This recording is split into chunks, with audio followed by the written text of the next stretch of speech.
Have you ever felt like you were just going through the motions, missing out of the beauty of life? Today, I want to talk to you about things that can truly change your life. Gratitude. Now, I know it sounds simple, maybe even cliche, but hear me out. When you start practicing gratitude, everything changes. You begin to see the world differently. It's like putting on a pair of glasses that help you notice the small, beautiful things that were always there but never caught your attentions. First, let's talk about the science behind it. Studies have shown that gratitude can heal the mind and the body.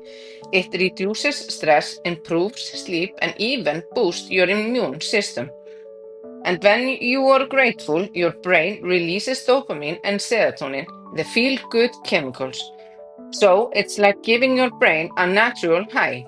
But how do you actually practice gratitude? It's easier than you think. Start by keeping a gratitude journal. Every day, write down three things that you are grateful for. They don't have to be big.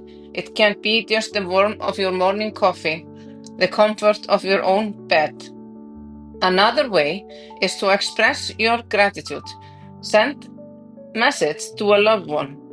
When you share your gratitude, it not only lifts your spirit, but also spreads the positivity to those around you.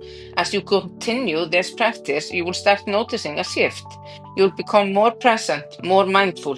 You will begin to appreciate the little things, like the sound of the birds in the morning, or the way the sunlight filters through the trees. Gratitude helps you focus on what you have rather than you lack. It is a good reminder that life is full of blessings even when it's tough. Remember, gratitude is a powerful tool for healing and transformation. It can change your life one thoughtful thought at a time. Thanks for watching, and don't forget to follow for more content on living your best life. See you next time.